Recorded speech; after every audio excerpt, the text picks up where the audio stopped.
አካሄዱን አይተው አሉት ጎንደሬ ነው፣ ቢከተሉት ኩራት ቢያስከትሉት ጌጥ ነው ስለተባለላቸው ስለ ጎንደሮች እናወራለን ዛሬ። እንግዲህ ጎንደር ምን ልዩ ቢያደርጋት ነው ብላችሁ አትጠይቁኝም። ግድርድርነታቸው፣ እንብላን ጠጣ ባይነታቸው፣ ሁልጊዜም ጀግና የሚያፈረው ማህፀናቸው፣ ሀገር ወዳድነታቸው፣ የነገስታት ከተማ መሆኗ፣ የመሳፍንትና የመኳንንቱ መዋያ ማደሪያ መሆኗ፣ ይሄ ሁሉ ሌላ ሀገር ላይ ይገኛል ልትሉኝ ትችላላችሁ። ሁሉም እንደተወለደበት አካባቢ ቦታው የጀግና ምድር ነው። ታዲያ ሰሞነ ጥምቀት ነውና ጎንደር በተለይ ዓለም አቀፍ ትኩረትን የምትስብበት ጊዜ በመሆኑ እንዲያው ትንሽ እስካሁን ከምታዩበት አንግል ለየት ባለ አቀራረብ እንድታዩት ስለ ይህንን ዝግጅት ለእናንተ ለማቅረብ ፈለኩ። ደራሲ አለማየሁ ገላጋይ የህልሜ ከተማ ይላታል። ተጓዡ ጋዜጠኛ ሄኖክ ስዩም ደግሞ ሰርክ አይቶ የማይጠግባት እናትም ሙሽራም የሆነች ሀገር ይላታል። እረ ሴት ሆና ባገባት ሲልም ደግሞ የስስቱን የናፍቆቱን ይናገርላታል። በጎዳናዎቿ ሲያልፍም አካባቢዋን ተፈጥሮዋን እንደ ሰው ሁሉ ያነጋግራታል። ስለ ዋርካዎቿና ስለ ፋሲል ግንብ ብቻ አይደለም የምናወራው። እንግዲህ ጥምቀት መለኮታዊ ምስጢር የሚካሄድበት ለበቁ የሚገለጥ ድንቅ ምስጢር እንደሆነ የሚያምን ያምናል፣ የሚያውቅም ያውቃል።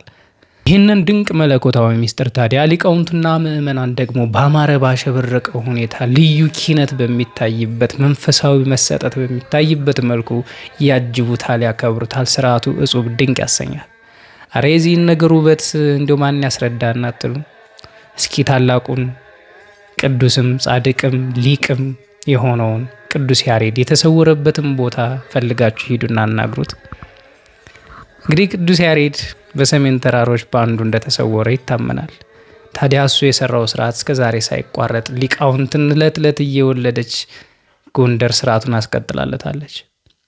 እነ የኔታ ኤስድሮስን፣ እነ በትረ ጊዮርጊስን፣ እነ አለቃ ገብረሃናን፣ እነ ተክሌ ገብረሃናን አፍርታ ስርዓቷን ጠብቃ ነበር። ዛሬ ሳትሉኝም ዛሬ ታላቁ ሩጫን ፌስቲቫል ባዛር ድግስ መሰለ እንጂ የጥምቀት በዓል ክብሩ በጣም የተለየ ነው እና እናንተም ለጥምቀት ስትዘጋጁ ከጭፈራው ከስክስታው ከድምቀቱ ባሻገር እስኪ ከሊቃውንቱ አጠማጠም ጀምሮ ስላለው ሚስጥር አጠይቁ።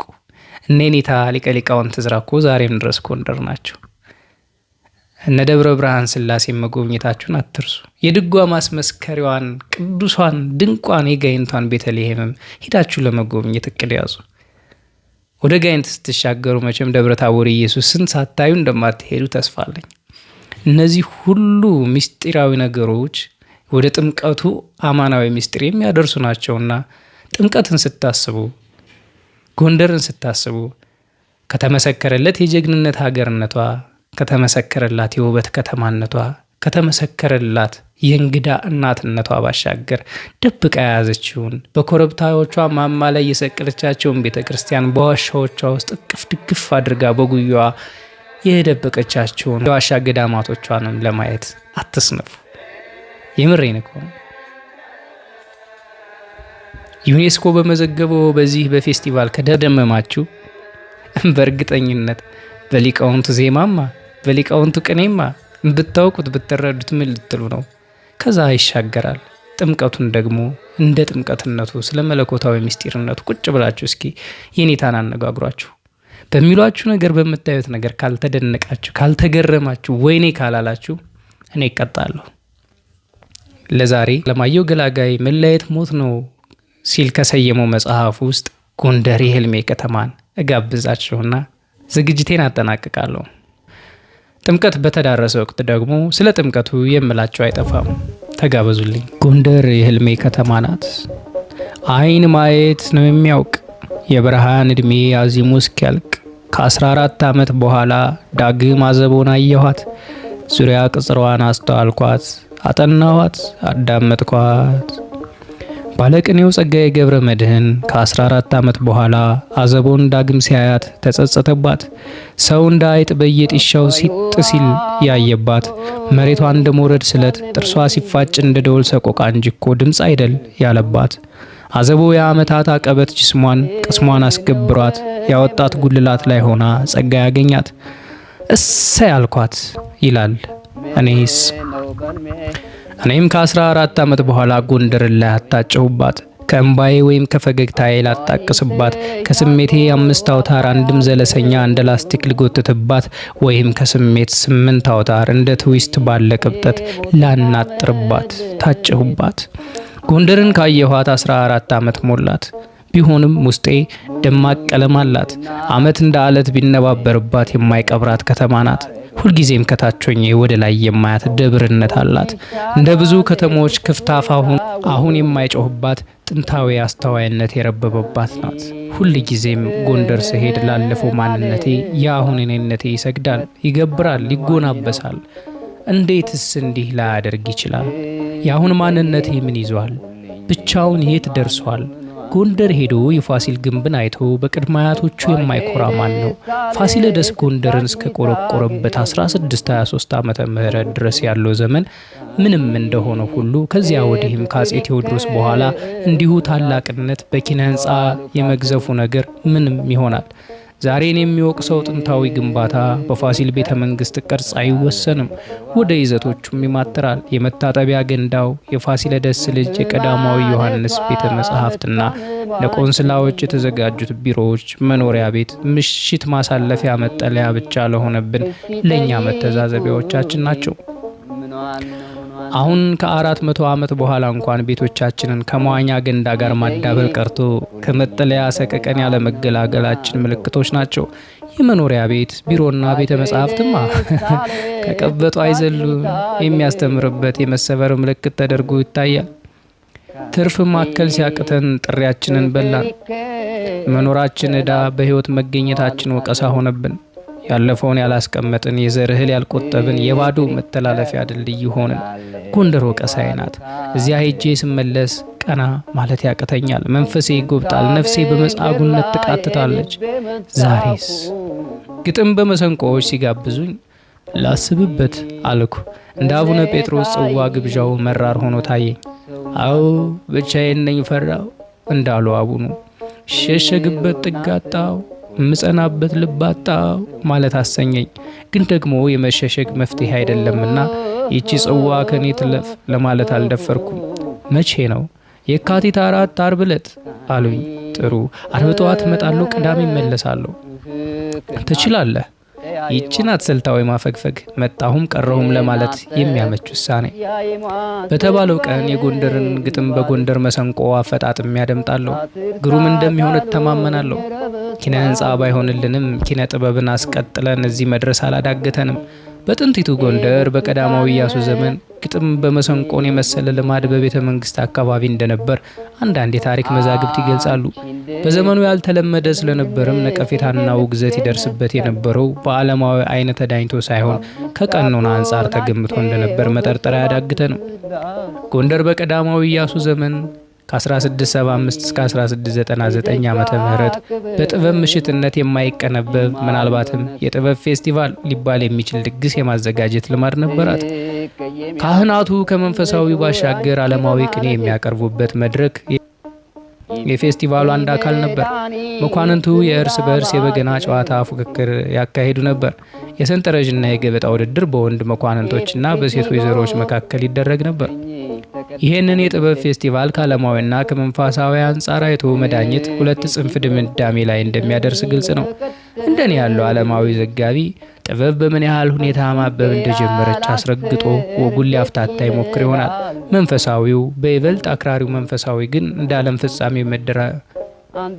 መዳረሻ እርከን ሊመለከተው ይችላል። ለምሳሌ ከመንፈሳዊ ወገን የሆኑት አለቃ አጽመ ጊዮርጊስ እንዲህ በማለት ከግሳጼ ጋር ይገልጹታል። በአጼ ኢያሱ በዚያ ዘመን በዚያ ወራት የቀልድ የቧልት የጨዋታ ዘመን ነበር። ካህናቱ በቅኔ እርስ በርሳቸው ይሳደቡ ነበር። መኳንንቱ በበገና ይጫወቱ ነበር። ወታደሩ በክራር አዝማሪውን በመሰንቆ ሲያዘምር የሚናገረውን በማድነቅ የወንድ መኮንን የሴት ወይዘሮ በሰንጠረዥና በገበጣ ሲጫወቱ ሲያዋልቱ በፍቅር በጋብቻ ተቀላቀሏቸው። በዘመኑ ዝሙት በስካር ዘፈን እጅግ በዛ። ጎንደር ያለ ልክ ሰማች፣ ገረረች። በዚህ ዘመን አንድ መንፈሳዊ ሰው ግጥም በመሰንቆ ቢጋበዝ ሊሰጥ የሚችለውን አስተያየት ተንተርሶ ከ4 ዓመት በፊት የነበረውን መገመት ይበቃል። አለቃ አጽሜ ጎንደር በጥበብ መልአክ ለሳቸው አልታያቸውም። ቅኔን ወደ ዓለማዊ ጉዳይ አውርዶ የዕለት ተዕለት ሕይወት ማስተንተኛ ማድረጉ ጎፍንኗቸዋል። ምናልባትም ይሄ የጥበብ ፌስቲቫል በጎንደር እንዳይቀጥልና እንዲዳፈን የመደረጉ ውሳኔ ላይ እንዲህ ያሉ ሰዎች አስተያየት ትልቁን ድርሻ ሳይወስድ አይቀርም። ያኔ የጥበብ ፌስቲቫሉ ቀጥሎ ተስፋፍቶና ተንሰራፍቶ ቢሆን ኖሮ ዛሬ በሙዚቃ፣ በስፖርት፣ በግጥም፣ በልብ ወለድ፣ በስነ ስዕል የትንስ ፈነጠር ነበር። አንዳንድ ጊዜ ታዲያ በዚያ የጥበብ ድግስ ላይ የነበርኩ ይሰማኛል። ነገሩ እንደማይታመን ይገባኛል። ግን ምክንያቴን ልግለጽ። አንዳንድ በህይወታችን የሚያጋጥመን አስገራሚ ነገር አለ። ለሰው ብንነግረው አያምነንም። ልብ ወለድ አስመስለን ብንናገረው ደግሞ ኢተአማኒ ነው፣ አይታመንም ይላል። ፈጣሪ ግን አያልቅበትምና ኢተአማኒ የምንለውን እሱ በህይወታችን እንዲደርስ አድርጎ ያሳየናል። ይሄን ያለው ስብሐት ገብረ እግዚአብሔር ነው። መይሳው ካሳን ፍለጋ በተሰኘ መጣጥፉ መግቢያ ላይ እውነትነት አለው። የህይወት ምስጢርነት ከሰው ልጅ አመክንዮአዊ መረዳት በላይ የሚሆንበት ጊዜ ጥቂት አይደለም። በሌላ ሰው ቀርቶ በራሳችን ላይ የደረሰን ትንግርታዊ ሁነት ፍቺ ስለምናጣለት ለታዛቢ መንገድ ይቅርና ራሳችን አምነን ለመቀበል ሲያዳግተን ይታያል። ስብሐት እንዳለው ፈጣሪ ግን አያልቅበትምና ኢተአማኒ የምንለውን እሱ በህይወታችን እንዲደርስ አድርጎ ያሳየናል። በእኔ ህይወት የደረሰውን ባታምኑትም ልንገራችሁ። ከ12 ወይም ከ13 ዓመቴ ጀምሮ አንድ አስጨናቂ ህልም በተደጋጋሚ አይ ነበር። ህልሙ ቢያንስ በሳምንት አንድ ጊዜ ይጎበኘኛል። ከህልሙ ላይ የሚቀነስ ወይም የሚጨመር አንዳች ነገር አልነበረም። ህልሙን እንዳደግኩበት መንደር አጥርቼ አውቀዋለሁ። ሂደቱ ስለማይዛነፍ ቀጥሎ የሚሆነውን አውቀዋለሁ። ህልሙ በውሃ ድምፅ የታጀበ ነው። ውሃው ሰው ሰራሽ ፏፏቴ ሆኖ የፏፏቴውን ግራና ቀኝ ይዘው የተገነቡ መንትያ ደረጃዎች አሉ። ደረጃዎቹ ራስ መኮንን ድልድይ አካባቢ ያለውን 70 ደረጃ ይመስላሉ። እኔ የሚያሳድደኝን ሳላውቅ በፍርሃት በድንጋይ መወጣጫዎቹን እንደ እባብ በደረቴ እየተሳብኩ ለመውጣት እጣጣራለሁ። አይሆንልኝም። ደረጃዎቹ አልጌ እንደጠገቡ ሁሉ እያሟለጩ ይከዱኛል። እፍጨረጨራለሁ። የፏፏቴ ውሃ እየተፈነጣጠረ በድምፁና በጤዛው ያጅበኛል። ይህንን ህልም ቢያንስ ለ20 ዓመታት አይቼዋለሁ። በሳምንት አንዴ እንዳየሁት ቢሰላ እንኳን ከ1080 ጊዜ በላይ ተመላልሼበታለሁ። ፈጣሪ ካላጣው ህልም ስለምን በህልም ድግግሞሽ ያሰክረኛል ስል ጠይቄያለሁ። ፍቺ ለማግኘትም ደክሜያለሁ። ራስ መኮንን ድልድይ አካባቢ ያሉትን የድንጋይ ደረጃዎች መርምሬያለሁ። አንዳቸውም ከህልሜ መወጣጫዎች ጋር አልገጠሙልኝም። ለምንድን ነው ፍቺ አለው ለመሆኑ? ምንም። ጋዜጠኛ ሆኜ ለመጀመሪያ ጊዜ የተወለድኩበትን አዲስ አበባ አልፌ የተለያዩ አካባቢዎች መሄድ ጀመርኩ። ድሬዳዋ፣ ጋምቤላ፣ ሰመራ፣ አዋሳ፣ ዲላ፣ ደሴ፣ ባህር ዳር፣ ጎንደር። ህልሜን ጎንደር አገኘሁት። ሀገር ለማየት ስዘዋወር ፒያሳ አካባቢ ከ20 ዓመታት በላይ እየደጋገምኩ የዳኩበትን መንታ መንገድ፣ የድንጋይ መወጣጫና ፏፏቴ እዚያ አገኘሁት። ድንጋጤ ምንድን ነው? ከተወለድኩ አንስተው ከአዲስ አበባ ወጥቼ አላውቅም። የድንጋይ ላይ ጌጡን፣ የፏፏቴ ቁመናውን ሁሉ አጥርቼ የማየው ይሄ ህልሜ እንዴት ውስጥ የገባ? አሁንም ምስጢር ነው። የሚገርመው ደግሞ ያንን የጎንደር መንትያ ደረጃ ካየው በኋላ ህልሜ ለአንዴ እንኳ ብቅ ሳይል መጥፋቱ ነው። ህልሜ ተልእኮውን ፈጸመ ወይስ ምን? ባለፈው ሰሞን ወደ ጎንደር ሄጄ እዚያ የህልሜ ሰገነት ፊት ቆምኩ። ከበስተኋላ የአዲሱ የአጼ ቴዎድሮስ ሐውልትና ቋራ ሆቴል አሉ። ፊት ለፊት የሁለቱ መወጣጫ የድንጋይ ደረጃዎች መካከላቸው ላይ መናፈሻ ተገንብቷል። ጋሻ በራ ሞላ ነው አሉ እንዲህ ያደረገው። መናፈሻው ሰማዕታት ተብሏል። የህልሜ አንዱ አካል ፏፏቴው ተነስቷል። ጎንደር የህልሜ ከተማ ናት። ምናልባትም ከልደት በፊት የማውቃት ለአንዱ ጀግና ድሬ የተዘዋወርኩባት ወይም በክፋት ያስጨነቅኩባት፣ ከመረገዜ በፊት የሞትኩባት፣ ከመወለዴ አስቀድሞ አፈር የቀመስኩባት የኔ የልጅ ልጆች እዚህ አሉ። አሁን ጓደኞቼ የሚሆኑ ያኔው ፎቶዬን ሙጥኝ አሉ። ቀብሬን የሚጎበኙ ነፍሴ የገባች አንዳች ነገር አለ። ለሰው ቢያወጉት እንግዳ የሆነ ስጋዬ የተኛ ነው። ነፍሴ ቢጓጉጠው ሩሁን ያላገኘው። አሁን ይሄ ለሰው የሚነገር ነው። ያውም ቁስለናጠጠበት ለዚህ ዘመን ሰው። እንደ ስብሐት አንዳንድ በህይወታችን የሚያጋጥመን አስገራሚ ነገር አለ ብለን እንቀጥል። ከክርስቶስ ልደት 570 ዓመታት በፊት የኖረው ፓይታጎራስ ነፍስን በጊዜያዊ አካል ውስጥ የምትኖር ህይወት አድርጎ የሚመለከትበት እምነት ነበረው። ነፍስ አንዱን የዘር ሀረግ ለቃ ሌላውን እየተንጠላጠለች አንዱ ጊዜያዊ ቤት ሲፈርስ ሌላ አዲስ ቤት ውስጥ እየገባች ዘላለማዊነቷን ትቀጥላለች ይላል። የስጋ ቤት መልቀቅና መከራየቱ በሰውና በእንስሳት መካከል ለመከናወን የሚያግደው ነገር እንደሌለ ይሄው የጥንት ፈላስፋ ያስተምራል። በቀለ ተገኘ መኮንን የምዕራባውያን የፍልስፍና ስልጣኔና ታሪክ በተሰኘ መጽሐፋቸው ስለ ፓይታጎረስ እምነት እንዲላሉ። ፓይታጎረስ ለማስጨበጥ የሞከረው እምነት ይህን መሳይ ነበር። ከሁሉ አስቀድሞ ነፍስ ለዘላለም ኢመዋቲ ወይም ሕያውት ነገር መሆኗንና ከአንድ አይነት ፍጥረት ወደ ሌላ እንደምትጋባ ከዚሁም ተያይዞ ማንኛውም ሕያው ፍጥረት መተካከያ ጊዜውን እየጠበቀ እንደገና በመወለድ ከህሉና ህሉና ሲሸጋገር ይኖራል እንጂ ፈጽሞ ሌላ አዲስ ነገር እንደማይመጣ ማንኛውም ሕይወት ፍጥረት ሁሉ ከሌላው ጋር እንደ ቤተ ዘመድ ወይም እንደ አንድ አምሳልና አካል መታየት እንዳለበት ማወቅ ያስፈልጋል። በዚህ አይነቱ የተነሳ ፓይታጎረስ ቅዱስ ፍራንሲስ አሲሲ ያደርግ እንደነበረው በእንስሳቱ መሃል በየጊዜው እየተገኘ መንፈሳዊ ቃሉን ያሰማቸው ነበር ይላል። ይህን የነፍስ ከስጋ ወደ ስጋ መንጦልጦል ህንዶች ሳምሳራ ሲሉት፣ ምዕራባውያን ደግሞ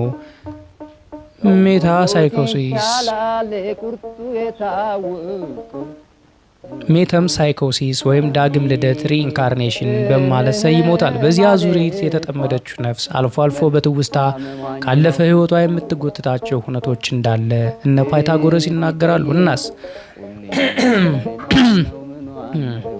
የፒያሳው መንትያ የድንጋይ መወጣጫ ያለፈው ህይወቴ ቃርቢያ ትዝታ ይሆን? ከሆነስ ያንን ደረጃ ብቻ ምን ሙጥኝ አሰኘኝ? የህልሜን አጋዥ የትውስታ ፍርፋሪ ባገኝ ብዬ ከተማዋን ለማሰስ ተነሳው። አጠገቤ የትንሣኤ ናፋቂዎች ደራሲ ተስፋ በላይነህ አለ። የጎንደር ልጅ ነው። ከአርበኞች አደባባይ ጀርባ ከቡልኮ ተነስተን በቀድሞ ልዕልት ተናኘ ወርቅ በአሁኑ ህብረት ትምህርት ቤት በኩል ቁልቁል ወረድን። ከፎገራ ሆቴል በስተግራ ከአንገረብ ወንዝ ታከን ወደ ደብረ ብርሃን ስላሴ አቀናን። የነፍሴን ትውስታ የሚያግዝ አንዳች ነገር አላገኘውም። ደብሩ ጥንታዊ አሰራሩ ያስደምማል። ቅጽሩ በምስጢራዊ የዋርድያ ማማ የተከበበ ነው። መወጣጫው የድንጋይ ሆኖ ከሩቅ ለመቃኘት እንዲያስችል ከፍ ተደርጎ ተገንብቷል። ያንን ነፍስ ያላወቀችውም ከቅጽሩ ወደ ቤተ ክርስቲያኑ ማጠርኩ። በጥንታዊ ስዕላት አሸብርቋል። ቅድስት ድንግል ማርያም የአንገት ላይ የንቅሳት ውቅሯ እንዳማረ ሆኖ ፊት ለፊት ትታያለች። ነፍሴን ፈተሽኩ፣ ሽራፊ ትውስታ አጣሁ። የተመለስነው በባጃጅ ነው። ጎንደር በባጃጅ ዝንብ ተወራለች። ጥዝ የሚሉት የመሬት ለመሬት ዝንቦች የጎንደርን ግርማ ይጻረራሉ። እንደ ተግለብላቢ መጤ ከተማ ሞተር በተገጠመለት ዝንብ መወረሯ ያስቆጫል። ጎንደር ጭራ ያሻታል። ጥዝጧ በምትኩ ቁመናው በአማረ ፈረስ የሚጎተት ሰረገላ ይበዛላታል። ጎንደር የጥሞና ከተማ ናት። ተንጦዝጧዥ ነገር ሁሉ ይጻረራታል። ነፍሱን ይማርና ፋሲል ሆቴል የነበረበት ጋር ስደርስ ከባጃጅ ወረድን። ላቭ ስትሪት መጤ ድርጊያና ቃሉን ከጥንታዊ ቆብ አስጥል ጋር በጉራማይል ያዋሃዱ አየ ነው። የራስ ሚካኤል ስሁልን ህንፃ ቃኝተን በሰማዕታት መናፈሻ አናት ብቅ አልን። በህልሜ 20 ዓመት የዳኩበትን የድንጋይ ደረጃ በእግሬ ቁልቁል ወረድኩት። ምን አዛመድን? ምን አገናኘን? ምን አቆራኘን? ፈጣሪ ግን አያልቅበትምና ኢተአማኒ የምንለውን እሱ በሕይወታችን እንዲደርስ አድርጎ ያሳየናል ከማለት ውጭ ምን መተማመኛ አለን?